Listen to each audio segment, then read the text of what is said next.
Leksimizi davamlaştırmaz, hürmetlik vatandaş. Bugünkü ıslaq 2023 yıl 11. ayının 3. günü haftige cüme vatandaş.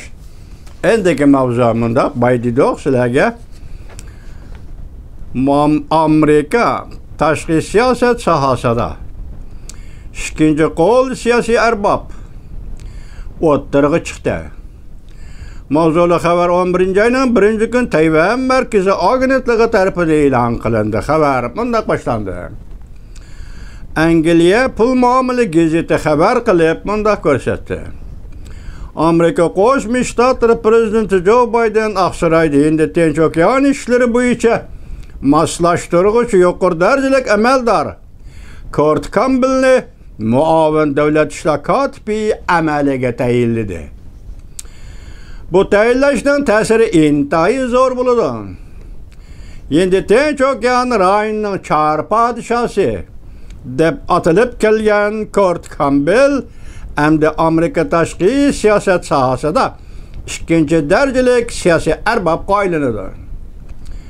Kurt Campbell Osiyo ishlari bo'yicha Amerikaning nopozliq amaldori bo'lib, o'tmishda Amerika Qo'shma Shtatlari davlat mahkamasida va beshburjaklik binoda xizmatlarda bo'lgan edi. Xabardor kishilar bunday ko'rsatdi. Oqsaroy Kurt Campbellni darhol muavin davlat ishlar kotibi vazifasiga tayinlashni qaror qildi. Shu gap juma vatandosh, mana ko'rdingizmi? Bu yerda darhol chiqyapti, ko'rdingizmi? Darhol muavin davlat ishlar kotibi vazifasiga tayinlashni qaror qildi prezident Joe Biden. Başta nima dedik? San Fransiskoda yig'in Osiyo iqtisod hamkorlik yig'ini. Rais Xi Jinping boshda ko'rsatdi, qo'shildi. Men San Fransiskoga boraman dedi. Rais Xi Jinping prezident Joe Biden bilan suhbat o'tkazdi. Vaqtmi shu? O'tgan 9-kuni deyilgan edi. Hozir 9-kun amaldan qilib yana 20 kunlik vaqt bor ekanligi o'tirg'i chiqdi. Lekin Jungo javobni berdi. Buningdan keyin yana mujmal ko'z qarashlar yo'q, kelaman dedi. Mushundaq paytda Kurt Campbell nima dedik boshda? Osiyo ishlari bo'yicha chor podshoh. Chor podshoh Kurt Campbellni davlat mahkamasining ikkinchi qo'l rahbarligi yoki siyosiy rahbarlik o'rniga tayinladi deydi. Mana bu chor podshoh qaranglar tuvandiki. Jungoning kun sayin bosh ko'tarishiga ergishib, Amerika burunga qaraganda Osiyoga texmi eg'ir diqqat qiladigan bo'ldi. Kurt Campbell Oqsaroyning endi Tinch okean ishlari bo'yicha moslashtiruvchi amaldor bo'lib vazifa tugagan mezgilda o'zining ta'siri kuchini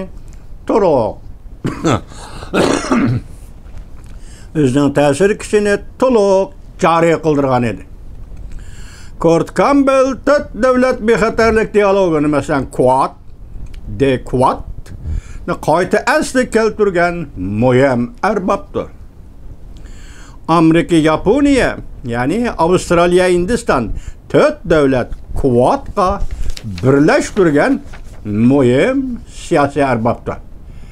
2021-yili 2022-yilda dal mushu ishlar Osiyo Tinch okean rayonida o'rinlandi vatandosh. Kurt Campbell yana Avstraliya, Angliya, Amerika 3 davlat bexatarlik hamkorligini vujudga chiqarish muhim rol o'ynagan arbobdir. Ala sharini. Mushu siyosatlarga qaynib turib yetakchilik qilguvchi kishi yoki oldiga chiqib yetakchilik qilguvchi kishi Oqsaroyning yuqori darajalik amaldori.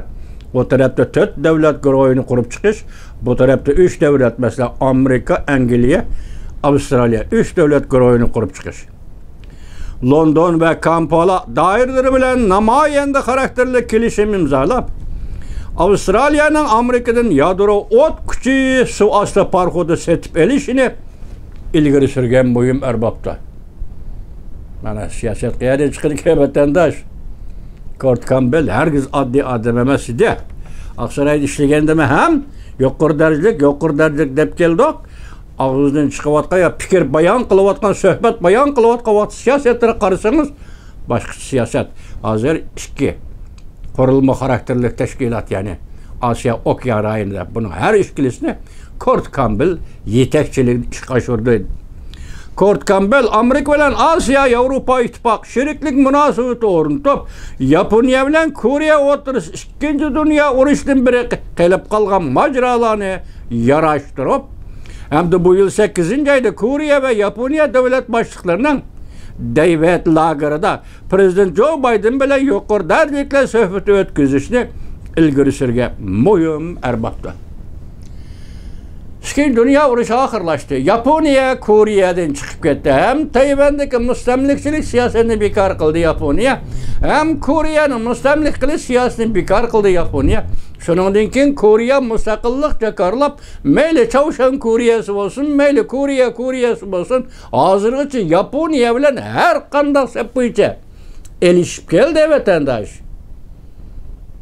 O tarihteki bu meseleni götürüp çıkıp bunu sen nefaka bir işin gerek dep mesela ayallah meselesi. Muşu maceralarını toxtumay kılıp gelgen idi Yaponiya bilen Koreya işkisi. Hazır şunun hatimi berdi kim? Aksaray'ın yukarı derecelik emeldarı Kurt Campbell hazır növbette devlet mahkemesi ikinci kol rehber kılıp tayinlengen Kurt Campbell. Muşlarının hemmisini Muşa neferdi. Muşa yukarı derecelik erbab Prezident Joe Biden hükümetinin Muşa yukarı derecelik erbabı bica keltirdi. Emelge aşır dedi. Ahvaldan haberdar bir nefer emeldar mında körsetti. Kurt Campbell muavin devlet işlakatlığı tayinlendi. Kurt Campbell avval Asya işlerini oylaşıdı. Kurt Campbell avval Asya işlerini oylaşıdı. Asya'nın sırtıdaki işlağım çunqur təsir görürsüdü. Amerika şirketçiler tədqiqat ornu Asya işleri mütehassisi Zach Cooper munda görsetti. Kurt Campbell yetekçiliği de Aksaray köplügen Asya siyasının hareketlendirgüç küçüğü bulup geldi. Cooper munda görsetti. Kurt Campbell'ın muavin devlet işler katibi bulup tayinlenişi Amerika Devlet Mahkemesi de organlar ara siyaset muhakemeleri de biriga ta'sir ko'rsatdi. Her bir organlar ta'sir asıdır oldu. Devlet siyasetinden çıkıdı o mesela. Şu vaqtda bunun kuchini joriy qildirish va o'zaro ta'sirini ko'rsatish jihatda Kurt Campbell intayin cho'ng rol o'ynaydi deydi. Biz sizlarga 4-ayning birinchi kuni so'zlab keldik vatandoshlar.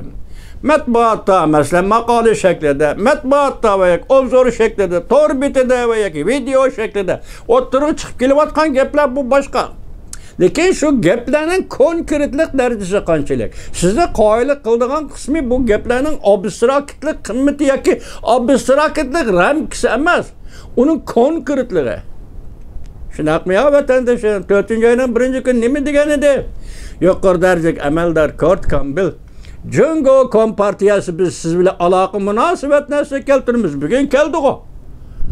Mana Jungo keldi. Hazır Johnson'ın gibi öyle etqanda Jungo teslim bulup keldi. Johnson şundaq dedi teslim bulup geldi. Amerika'nın aldığı geldi. Amerika ile Jungo otursa her bir işte alaqı münasebeti 30. günü baştan da Beijing'dik Şangşan yığını katnaştı.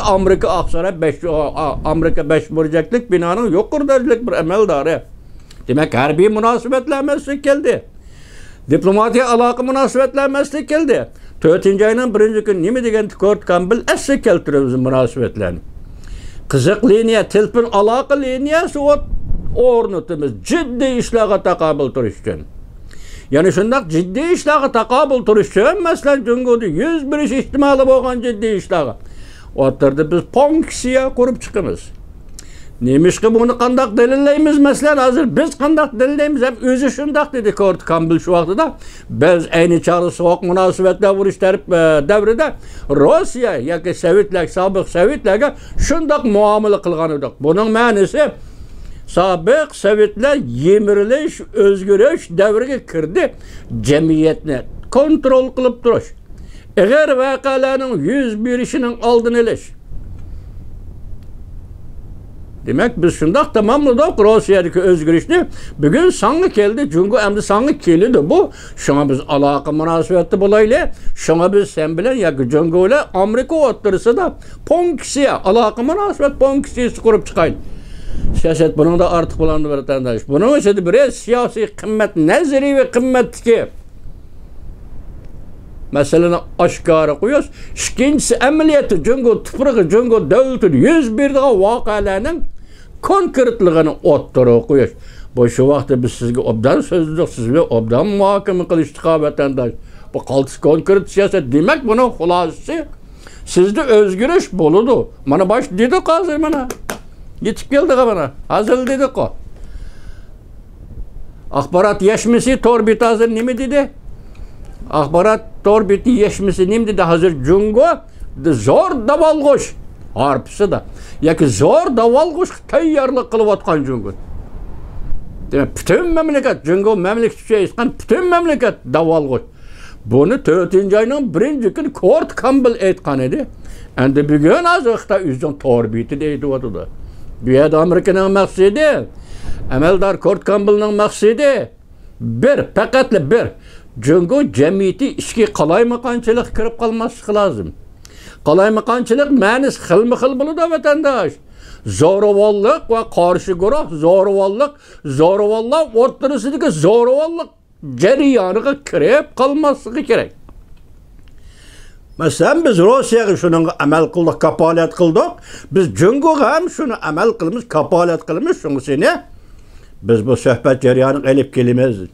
Hazır 4 aydaydı, 6. ayda. Devlet İşleri Katibi Antony Blinken ziyaret kıldı 7. ayda. Hazırki Maliye Ministeri Yellen Hanım ziyaret kıldı 8. ayda. Kelimat elçisi John Kerry efendi ziyaret kıldı enindeki 9. ayda. Janet Raimondo 4 eper emeldar Cungo'yu ziyaret kıldı. Vatandaş şundan keyin hazırki vaziyet muşundaq keldi deylik. Endi şuna dikkat kılın ki tünügün biz Aksaray'ın bayanat Cempiri Hanım'ın sözünü anlattık, nimledik. Kuruluş karakterlik sohbet. Dikkat kılın Cungoluk efendi.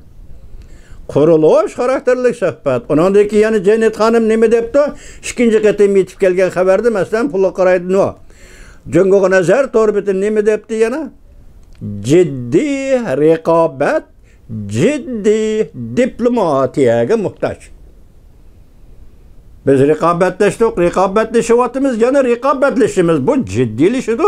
Ciddilişidir. Rekabetke ciddi diplomatik münasebet gerek. Bugün kelin San Francisco'da siz bilen sözleşimiz. San Francisco'da siz bilen sözleşten avval bugün biz Asya'nın çar padişahı. Gördünüz mü? Çok büyük siyaset Prezident Joe Biden hükümetinin. 4 devletini birleştiriş. 3 devletini birleştiriş. Ahırda Avustralya yadro soğası parhudi setip biriş. Yani kilip Koriya ile Japonya'da ibaretmişindak ciddelxor ya ki macera peres. Oturdu maceralı kilovatkan Koreya'nı hay keltirip Japonya'nı qail kılıp işki devlet oturdu şişkin dünya oruçdan keyinki maceranı pesaytiş. Hem ulanı David Lager'ı elip kireş. Kurt Campbell Prezident Joe Biden hükümetinin yuqur derecelik emeldarı bugün Amerika Qo'shma Shtatlar Davlat Mahkamasining ikkinchi qo'l siyoset rahbari bulup Prezident Joe Biden tarafidan tayinlandi vatandaş. Mana bu bugungi vaziyat emas, sizga so'zlaydi.